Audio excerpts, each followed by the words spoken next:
తాకట్టులో ఉన్న బంగారాన్ని విడిపించి ఆ రోజున్న మార్కెట్ ధర కట్టి మిగిలిన డబ్బును మీకు అందిస్తుంది ఎస్వీఎస్ గోల్డ్.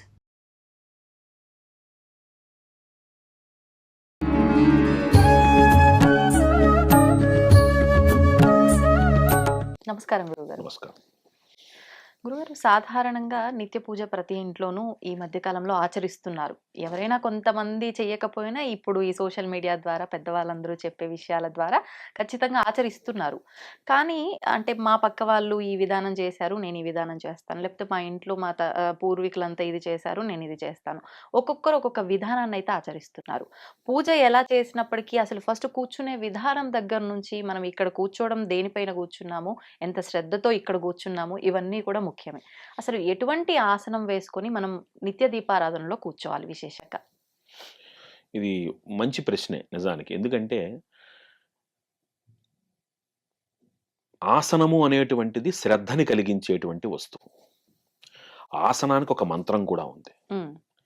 సహజంగా మంత్రానుష్ఠానం చేసేటువంటి ఉత్కృష్ట మంత్రానుష్ఠానాలు చేసేటువంటి వాళ్ళందరం కూడా మేము కూర్మాసనం మీద, కూర్మ యంత్రం మీద కూర్చునేటువంటి ఒక సాంప్రదాయం ఉంది. ఉత్కృష్ట అంటే కొంచెం ఎక్కువ అంటే ప్రాథమిక దశలో కాకుండా ఒక స్థాయి, అమ్మవారి దేవల్ల ఉన్నత స్థాయికి చేరుకునేటువంటి కొంతమంది మహనీయులు ఉంటారు.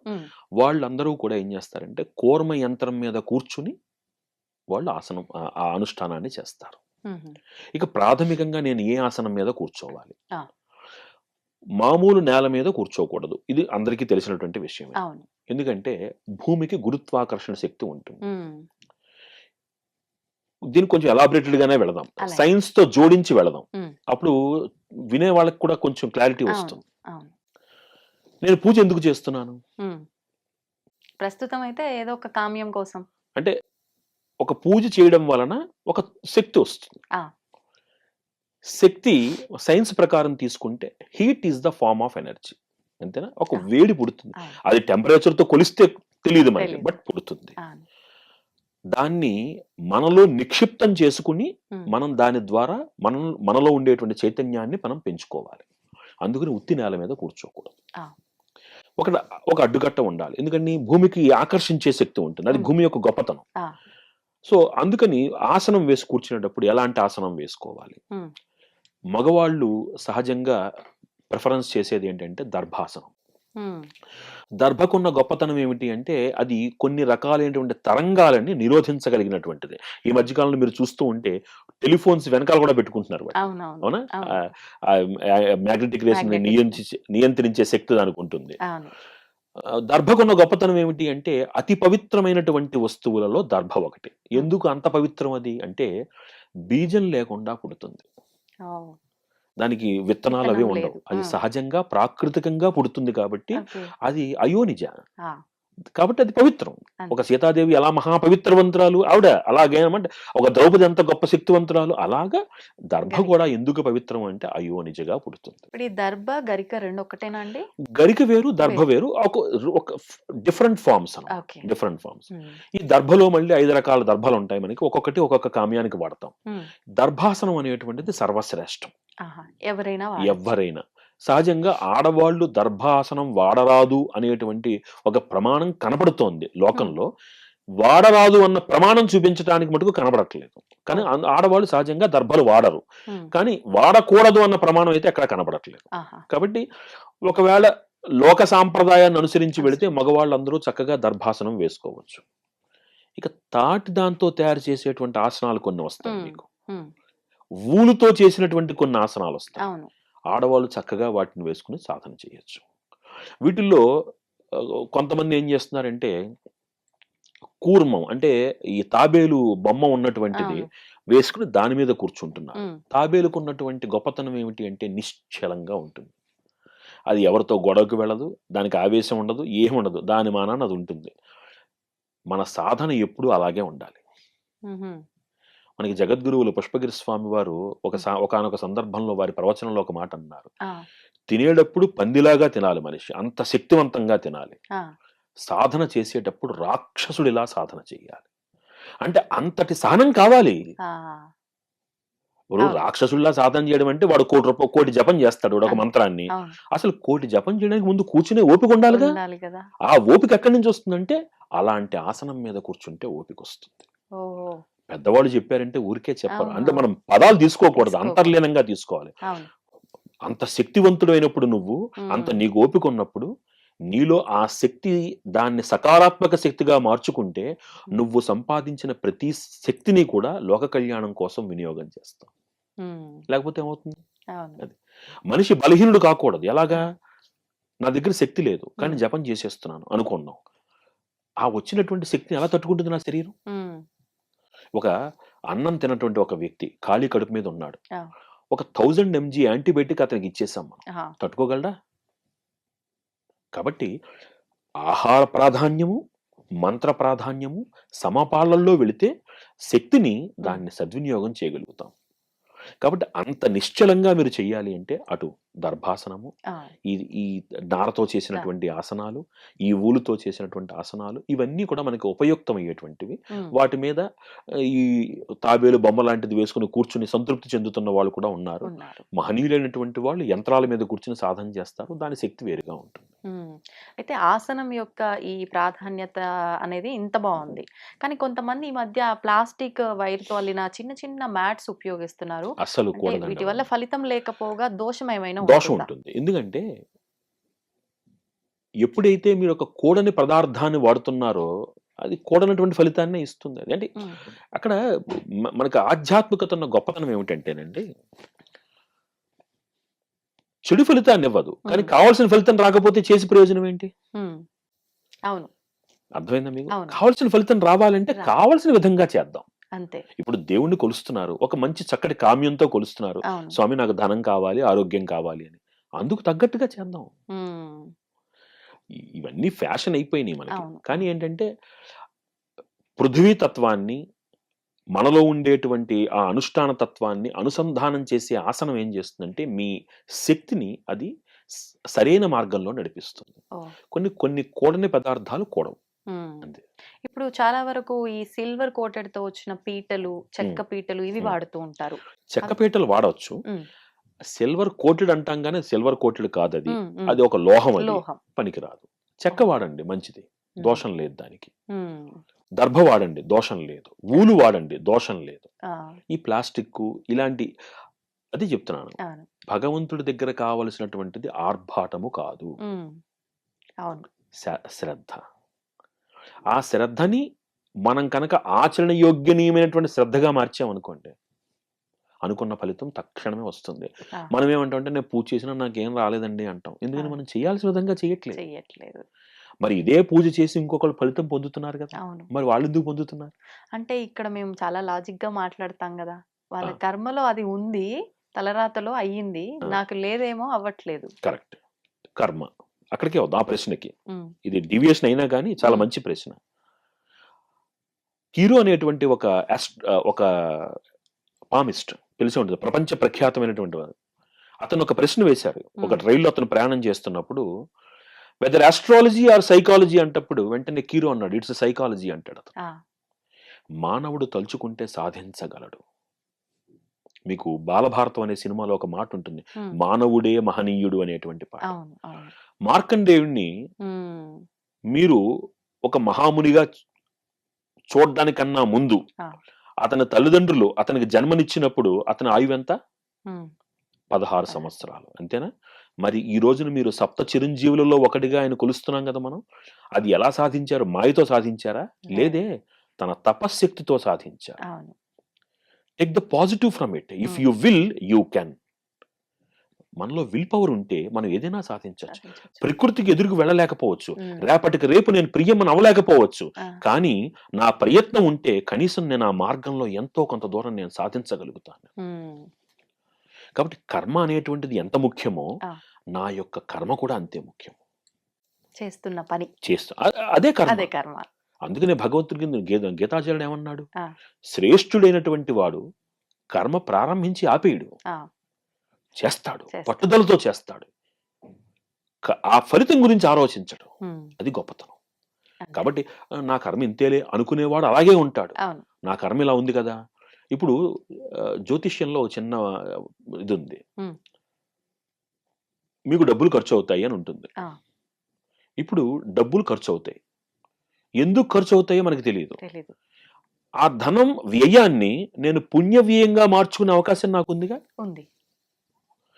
ఎట్ ఎనీ కాస్ట్ నా జేబులో నుంచి ఒక 1000 రూపాయలు బయటికి వెళ్ళాలని రాసుంది అనుకుందాం. అంతే. అది హాస్పిటల్కి వెళ్ళి మందులు ఖర్చు పెట్టే బదులు ఒక పేదవాడికి దానం కూడా ఇవ్వచ్చుగా నేను. అవును. ఎలాగైనా బయటికి వెళ్ళాలి, let me do it in a positive way. Super. ఇది నాలో ఉంది. దాన్ని సకారాత్మకంగా మార్చుకోవాలి. ఆలోచనని, నా క్రియని, కర్మని ఎప్పుడైతే సకారాత్మకంగా మార్చుకుంటానో, పాజిటివ్గా మార్చుకుంటానో 100% పాజిటివ్ రిజల్ట్ నేను పొందుతాను. నేను అంటే ఒకటి జరగాల్సింది ఉంది, అది ఏ రకంగా జరగాలి నా అనేది నీ చేతుల్లో చేతుల్లో ఉంది. నువ్వు అది ప్రయత్నించటం లేదు. నువ్వేం చేస్తావు అంటే నీ ఎనర్జీని వదిలేస్తున్నావు. వదలొద్దు. ఓకే.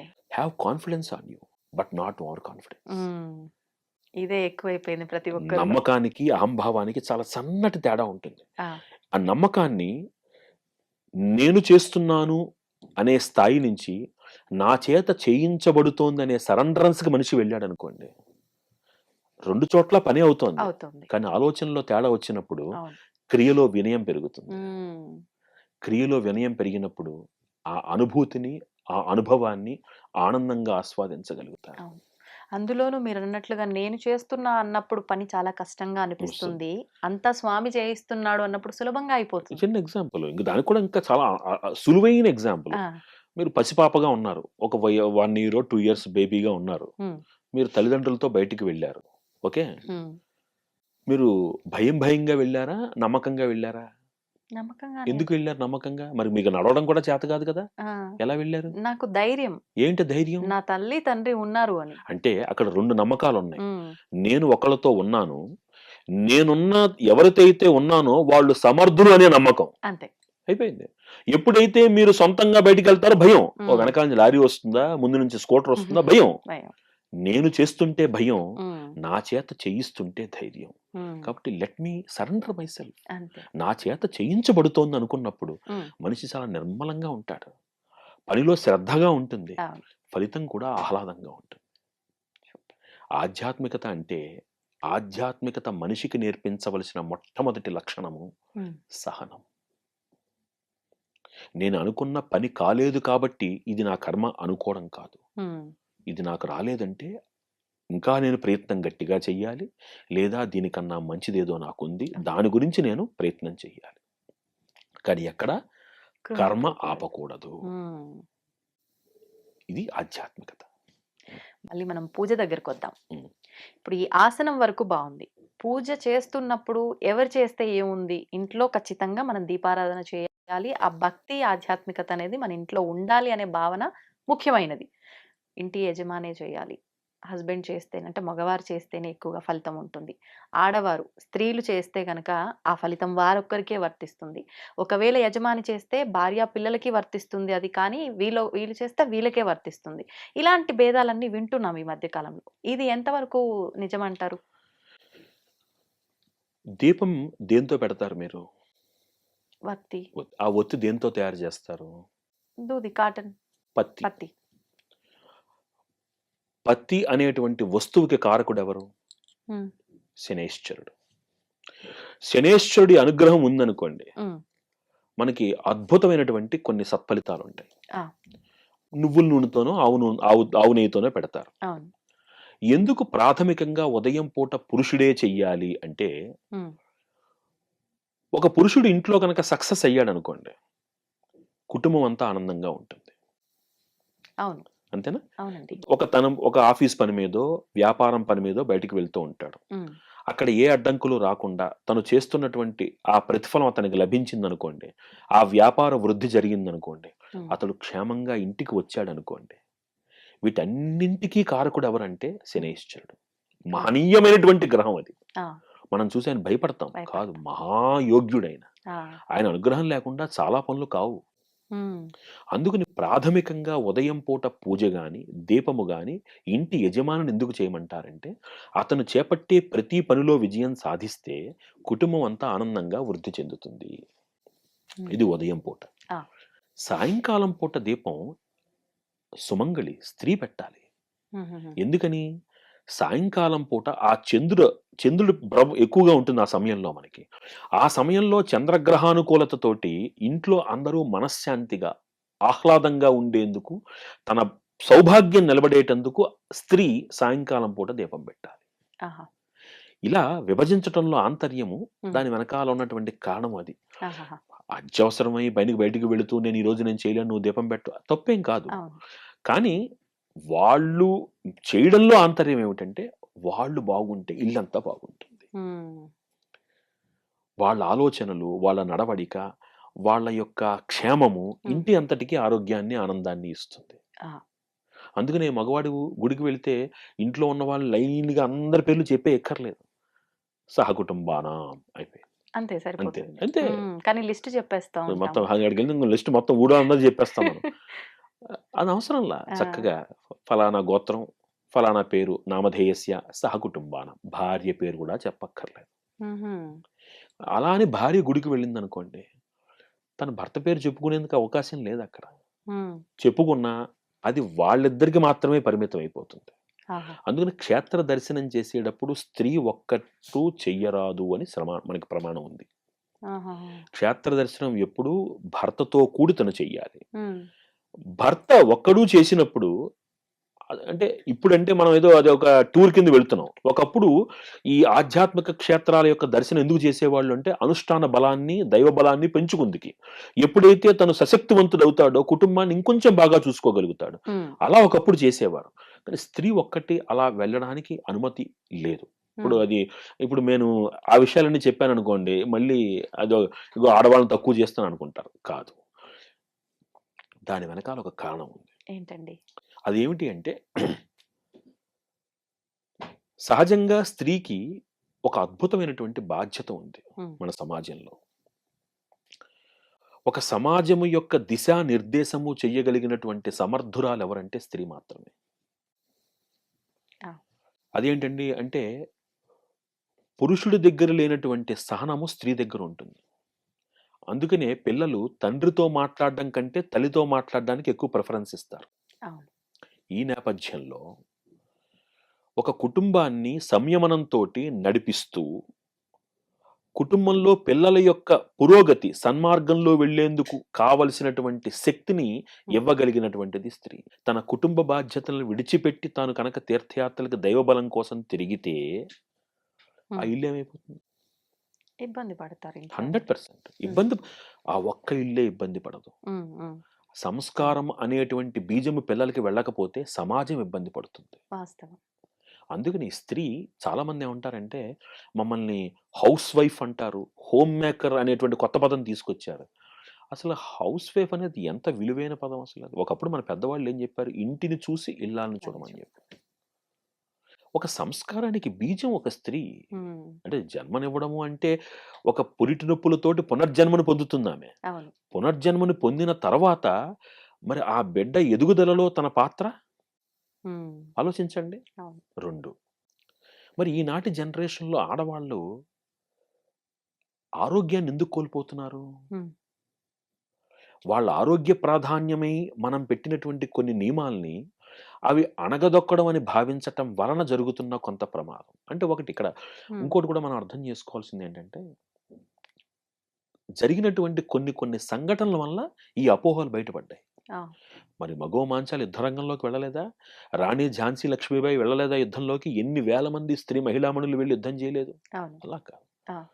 వాళ్ళకి నియమింపబడినటువంటిది వాళ్ళు చేశారు. చేశారు. కానీ ప్రాధాన్యంగా పూజ చేసేటప్పుడు హ్మ్. పురుషుడు ఎందుకు చెయ్యాలి అంటే, తాను, తన కుటుంబము తన మీద ఆధారపడి ఉంది కాబట్టి, హ్మ్. ప్రాతఃకాల పూజ అతను, సాయంకాలం పూజ స్త్రీ చేయడం అనేది ఒక ఆనవాయితీగా వస్తుంది. ఒక ప్రామాణికంగా చెప్పారు దీనికి. హ్మ్. అదనమాట. ఇప్పుడు ఈ దీపారాధన విషయంలో గూడా మళ్ళీ ఎన్నో సందేహాలు. సరే ఎవరో ఒకరు చేస్తున్నాం అయిపోయింది బావుంది. అంటే ఏదైనా సూతకం వచ్చినప్పుడు హ్మ్. ఈ మధ్య కాలంలో చాలామంది మాటల ద్వారా పెద్దవాళ్ళ మాటల ద్వారా అసలు ఆపాల్సిన అవసరమే లేదు దీపారాధన. మీరు ఖచ్చితంగా సంవత్సరం పాటు చేసుకోవచ్చు అని. ఎంత చెప్పినప్పటికీ చాలా మందిలో అలా ఎలా చేస్తాం సూతకంలో ఉన్నప్పుడు మేము చెయ్యము, మేము ఎక్కడికి వెళ్ళము ఆలయాలకి. అసలు ఎవరైనా చేస్తున్న అక్కడికి వెళ్లి గూడా చూడము అని మొండి వాదన వాదిస్తున్నారు. అవును. ఇది వాస్తవమా? చేయకూడదంటారా సూతకంలో? మీరు ఏటి సూతకంలో ఈ సత్కార్యాలు చెయ్యకపోవడం వలన తెలియకుండా మీ ఇంటిని శ్మశానంగా మారుస్తున్నారు. వాస్తవం. నిరంతరం అనుష్ఠానం కూడా ఆపకూడదని చెప్పింది మనకి శాస్త్రం. ఆహా! మీరు చేసేటువంటి దేవతార్చన, అనుష్ఠానము, సంధ్యావందనము ఇత్యాది కర్మలు కూడా మీరు ఆపకూడదు. వాటిని సరళీకృతం చేసి అందించారు మనకి తప్ప ఏ కార్యము ఆపరాదు అని చెప్తున్నారు మనకి. దీపం ఎందుకు చెప్తున్నాం మనం? అసలు దీపం యొక్క ప్రాధాన్యతనేంటి? దీపం జ్యోతి పరం బ్రహ్మ, దీప సర్వతమోపహ, దీపేనా సాధ్యతే సర్వం, దీపదేవి నమోస్తుతే. అంటే మా ఇంట్లో లైట్ ఉందండి అంటాం. ఆ లైట్‌తో ఇంకో లైట్ వెలిగించండి. అవదు. ఇప్పుడు సపోజ్ సీరియల్ లైట్లు పెట్టారు మీరు. ఓకేనా? సీరీస్ లైట్ పెట్టారు మీరు. సైన్స్ ప్రకారం తీసుకుందాం. అంటే అక్కడ స్విచ్ చేస్తే 10 లైట్లు వెలిగాయండి అంటారు. అదొకటి ఆగిపోతే 10 ఆగిపోతాయి. అన్ని పోతాయి. ఎక్కువ తక్కువలు పవర్ వచ్చినా అన్ని పోతాయి. సిరీస్ ఆఫ్ లైట్స్ ఒకటి పోతే అన్ని పోతాయి. అది సైన్స్ అది. అంతే. నౌ దీపానికి ఉన్న గొప్పతనం ఏమిటి అంటే ఆ దీపము ఒక వేడిని సృష్టిస్తుంది. ఆ దీపం ఒక సకారాత్మక శక్తిగా శంకర భగవత్పాదులు వారు అందించినటువంటి షణ్మత స్థాపనలో సుబ్రహ్మణ్య తత్వముగా మనకు కనబడుతోంది. మొత్తం పూజంతటిని కాపాడేది ఎవరంటే దీపంట. ఆ దీపము ఇంటికి ఒక తేజస్సునిస్తోంది, ఒక వెలుగునిస్తోంది. ఆ వెలుగు ఏం చేస్తోంది అంటే నీలో ఉన్నటువంటి తామసాన్ని తొలగిస్తోంది. మీరు ఆలోచించండి, చక్కగా మీ స్నానం చేసి దీపం పెట్టుకున్న తర్వాత మీ ఆలోచన సరళిని పెట్టుకోకుండా మామూలుగా ఇంట్లో స్నానం చేయకుండా తిరిగేటప్పుడు మీ ఆలోచన సరళిని గమనించండి. చాలామంది పెద్ద పెద్ద మేధావులు, అంటే అన్నీ తెలుసు అనుకునే మేధావులు దీన్ని సైకలాజికల్ డిఫరెన్స్ అంటారు ఒక చిన్న మాటతోటి.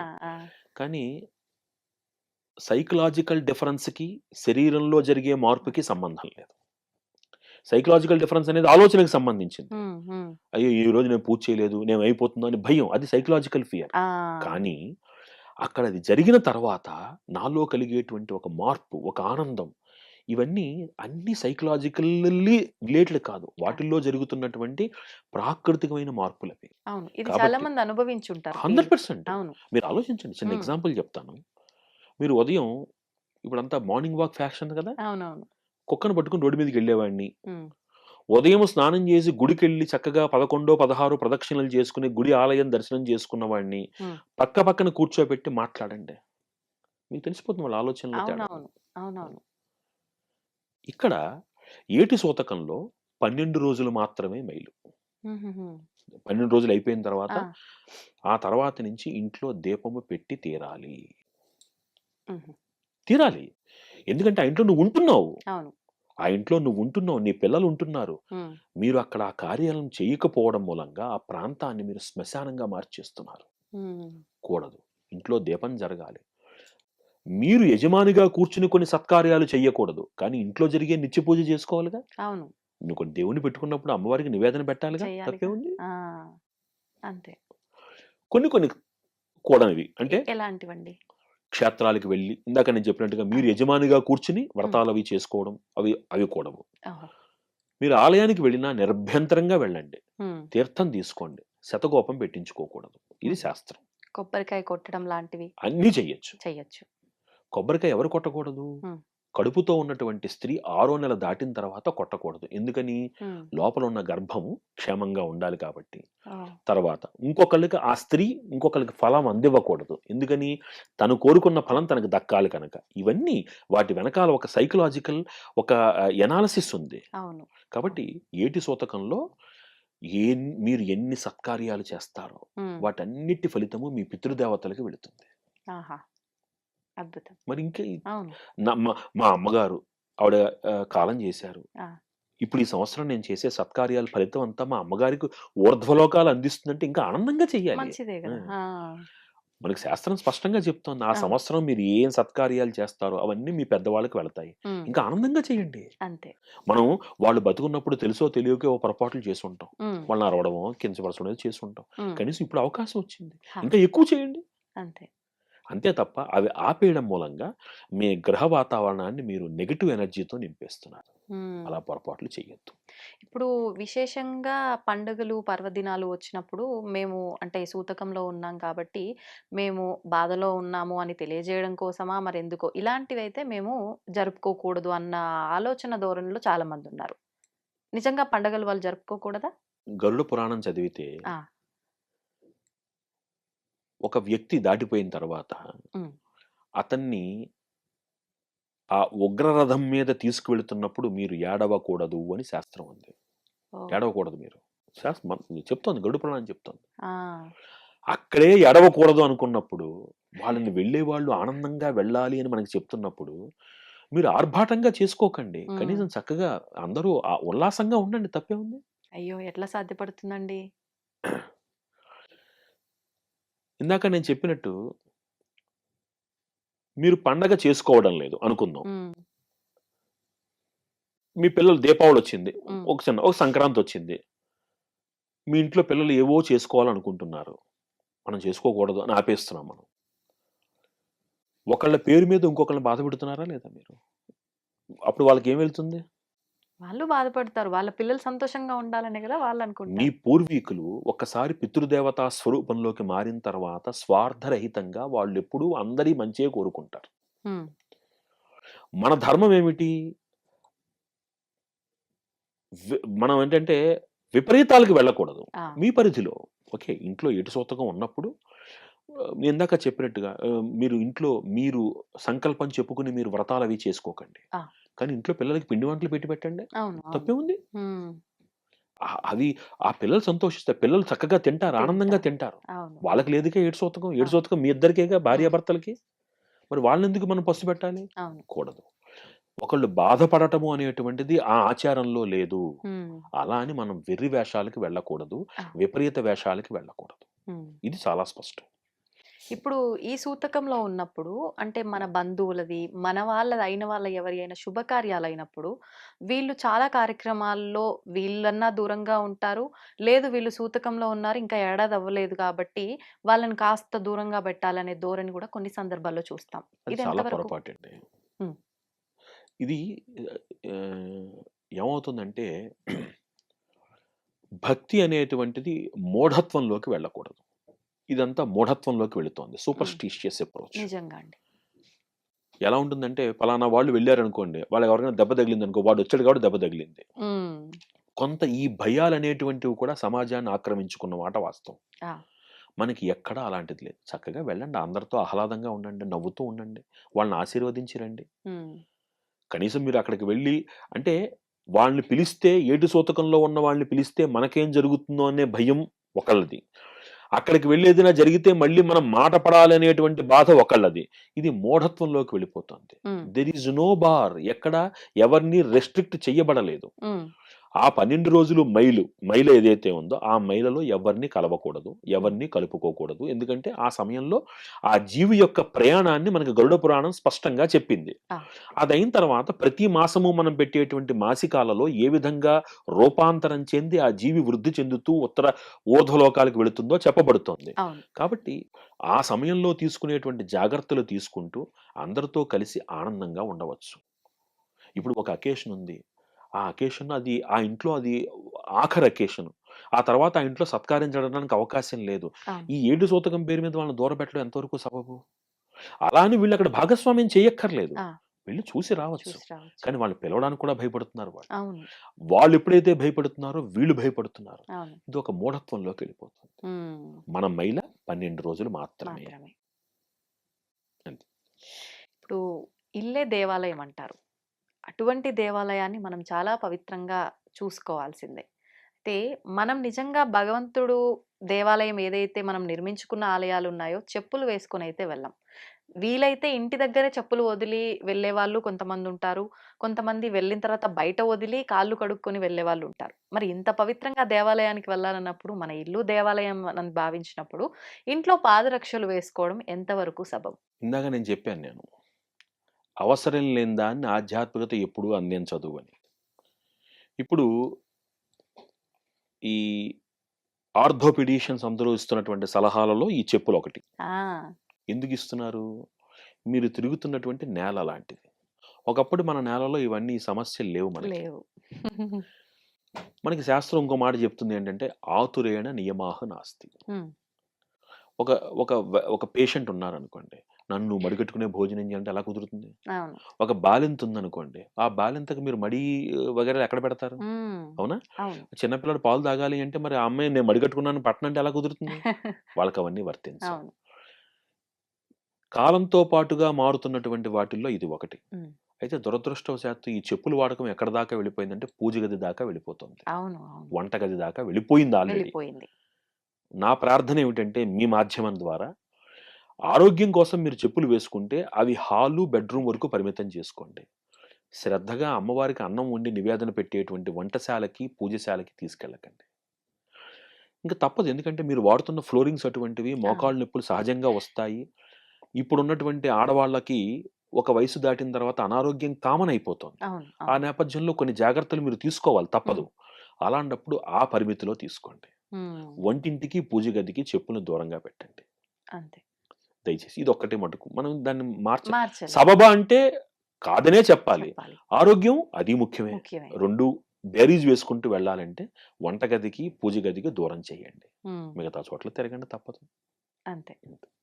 ఇప్పుడు చాలా వరకు మంత్ర పారాయణం కానీ, ఏదైనా నామ జపం గానీ, లేదు ఏదన్నా స్వామికి సంబంధించిన శ్లోకాలు పాడుకోవడం గానీ, అంటే భక్తి అంటే నేను కొబ్బరికాయ కొట్టి, దీపారాధన చేసి, ఇవన్నీ చేస్తేనే కాదు, నేను స్వామి నామస్మరణ ద్వారా భక్తిని నేను ప్రదర్శిస్తాను. ఇలా కొంతమంది రకరకాల మనుషులుంటారు. అవును. అలా ఏదైనా నిత్యము మంత్రము మనం పారాయణ చేయాలన్నా, స్మరించాలన్నా ఏదైనా మంత్రం ఉందా? ఇది కొంచెం విశాలంగా చెప్పాలి. వర్ణాశ్రమ ధర్మాలని మనకి అందింపబడ్డాయి. ఆ! ఇప్పుడు మనం కులాలనే పేరు మీద కొన్ని మాట్లాడుతున్నాం కానీ మనకున్నవి 4 వర్ణాలు. చాతుర్వర్ణమయా సృష్ట గుణకర్మ విభాకసః అని గీతాచార్యుడు చెప్పాడు. హ్మ్. ఒక్కొక్క వర్ణానికి ఒక్కొక్క బాధ్యతను అందించాడు. ఆ! బ్రాహ్మలు ఇవి చేయాల్సిందే, హ్మ్. క్షత్రియులు ఇవి, మిగతా వాళ్ళు వీళ్ళు చెప్పారు. ఆ! నా వర్ణాశ్రమ ధర్మాన్ని అనుసరించి నాకేది నియమింపబడిందో నేను ఆ కర్మని, ధర్మాన్ని తప్పనిసరిగా ముందు ఆచరించి తీరాలి. ఒకటి. హ్మ్. అది వదిలిపెట్టి నేను జపం చేస్తానంటే కుదరదు. ఆ! బేసికల్‌గా మీరు ఒక కార్యాలయంలో పనిచేస్తున్నారు. హ్మ్. ఓకే. మీకంటూ ఒక ప్రాథమికంగా ఒక రెస్పాన్సిబిలిటీ ఉంటుంది. ఆ! అది మీరు చేసిన తర్వాతే మిగతావన్నీ అడిషనల్ యాక్టివిటీస్ అవుతాయి. అవును. మరి అదే చేయకుండా నేను అది మాత్రమే చేస్తానంటే అలా కాకుండా ప్రాథమిక ధర్మాన్ని మీరు ఆచరించే తీరాలి. హ్మ్. రెండవది, నవవిధ భక్తులున్నాయి మనకి. అవును. ఈ నవవిధ భక్తుల్లో మీకు ఏది అనుకూలంగా ఉంటే అది చెయ్యండి. హ్మ్. ఇప్పుడు కొత్తగా మనం ఏ టీవీ ఛానల్ చూసినా అవును. కొన్ని కొన్ని ఉత్కృష్టమైనటువంటి మంత్రాల పేర్లు వినపడుతున్నాయి మనకి. వినపడుతున్నాయి. తర్వాత రోజే మాకు ఫోనొచ్చేస్తుంది. ఆ! మనం ఆ మంత్ర హోమం చేద్దాం గురువుగారు. నాన్న అన్నింటికి ఓపెన్ హార్ట్ సర్జరీ ఒకటే సొల్యూషనా? మధ్యలో స్టంట్ ఒకటుంది. ఉంది. దాని తర్వాత బైపాస్ ఒకటుంది. అవును. దానికన్నా ముందు 2D ఈకోలో అవసరం లేదంటే టాబ్లెట్ వేసుకుంటే సరిపోతుంది. సరిపోతుంది. డైరెక్ట్‌గా ఒకటే. ఆ! అలాగా మాకన్నీ చాలా ఫాస్ట్‌గా అయిపోవాలి. వెంటనే వచ్చేయాలి. అది ఎంత వెంటనే వచ్చేస్తుందో అంత వెంటనే వెళ్ళిపోతుంది కూడా. హ్మ్. శాశ్వతం గాదు. ఏది అవన్నీ కామ్యాలవి. ఆ! అంటే నీకు నియమింపబడిన ప్రాథమిక ధర్మము. ఇందాక మీరు అడిగారు హ్మ్. మంత్రము, శ్లోకము అని. ఒక బ్రాహ్మడికి సంధ్యావందనము గుడి కన్నా పవిత్రం. నేను గుడికెళ్ళి కూర్చొని దండం పెట్టుకుంటానంటే బ్రాహ్మడికి కుదరదు. ఆ! మిగిలిన వాళ్ళు గుడికి వెళ్ళిన తర్వాతే ఇంకొక పని చెయ్యాలి. ఓహ్! మనకి గృహ్య సూత్రాలని, ఆపస్తంభ గృహ్య సూత్రాలని, అశ్వలాయన గృహ్య సూత్రాలని హ్మ్. స్పష్టంగా ఏం చెప్తాయంటే, ఒక పరిహారంగా మీరు మొట్టమొదట ఆశ్రయించవలసింది దేన్ని అంటే ఆలయాన్ని. హ్మ్. దాని వెనకాల ఎంతో సైన్స్ ఉంది. హ్మ్. ఇప్పుడు పిల్లలు పుట్టట్లేదండి ఫలానా వాళ్ళకి, రావి చెట్టు ప్రదక్షిణలు చేయండి అంటారు.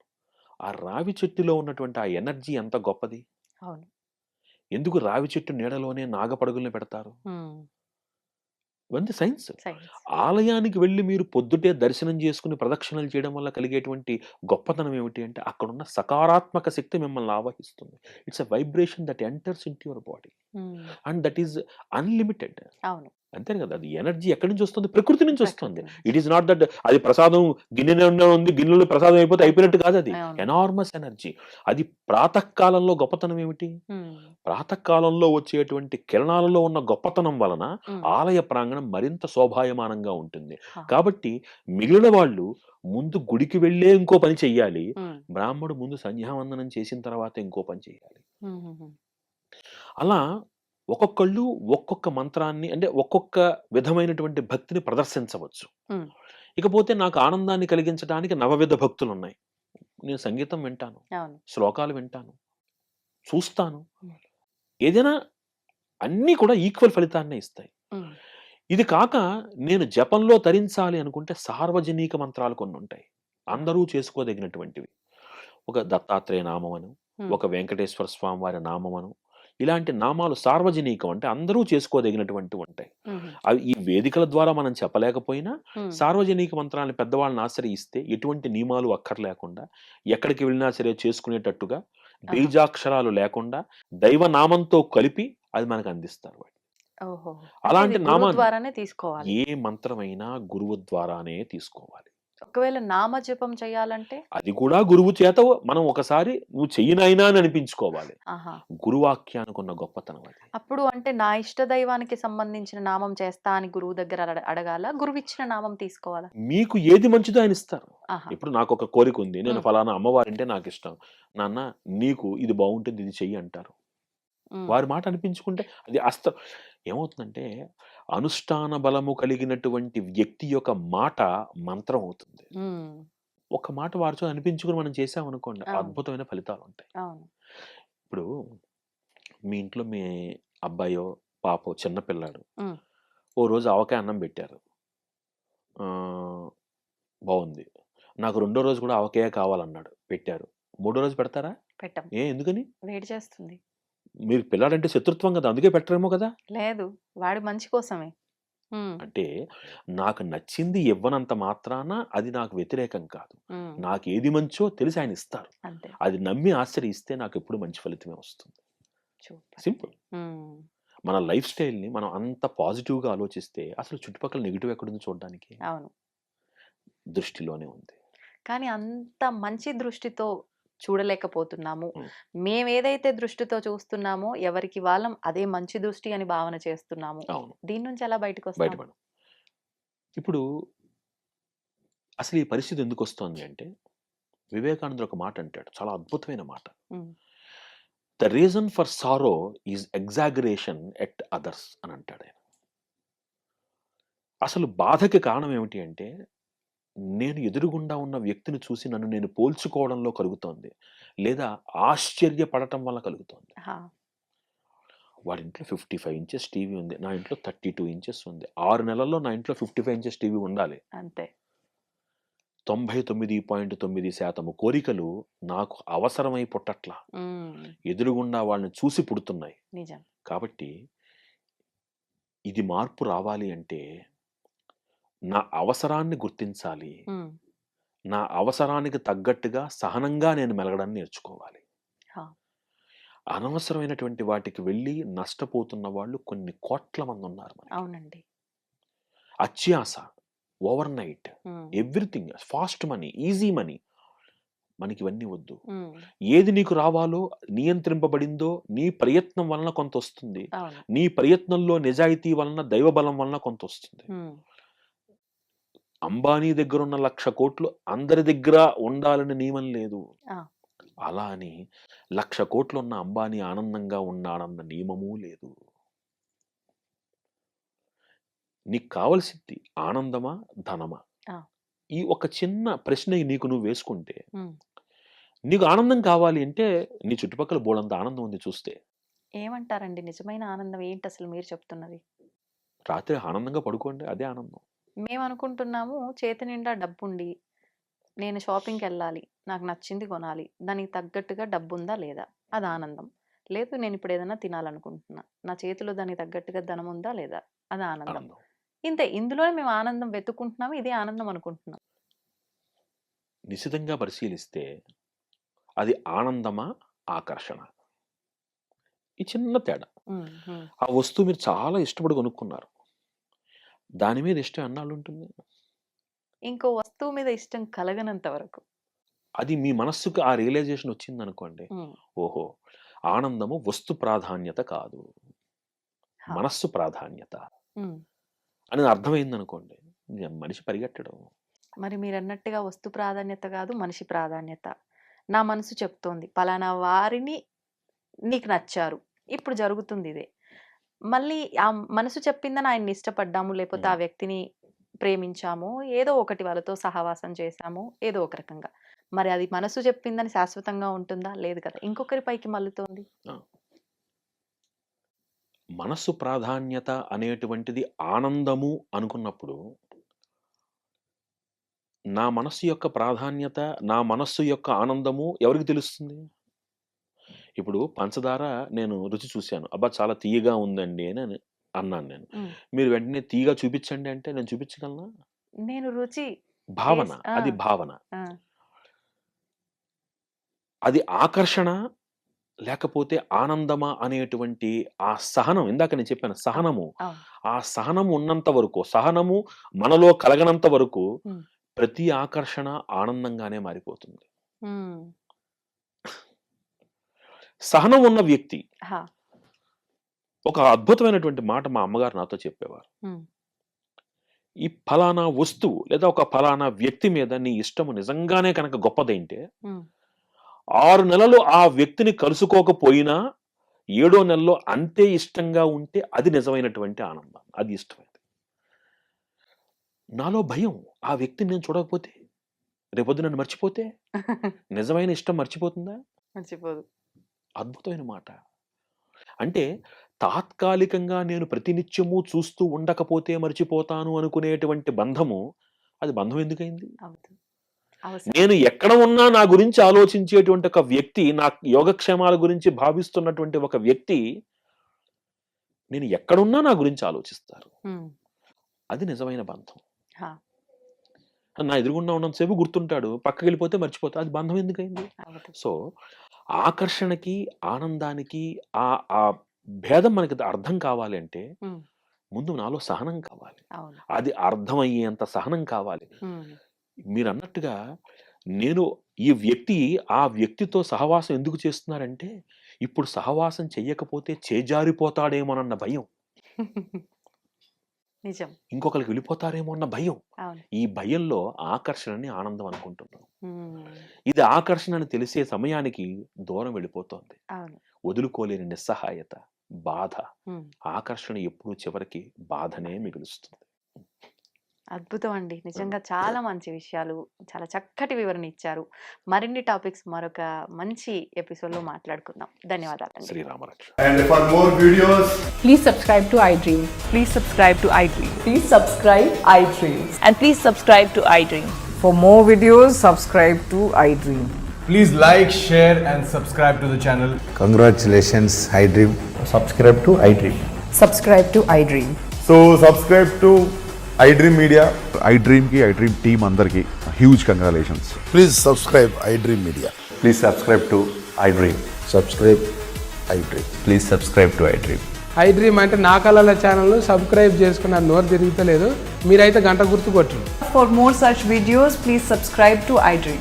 Subscribe to iDream. Please subscribe to iDream. Please subscribe iDream Media. Please do subscribe to iDream. Please subscribe to iDream Media. For best entertainment and information, please subscribe iDream. And don't forget to subscribe to iDream.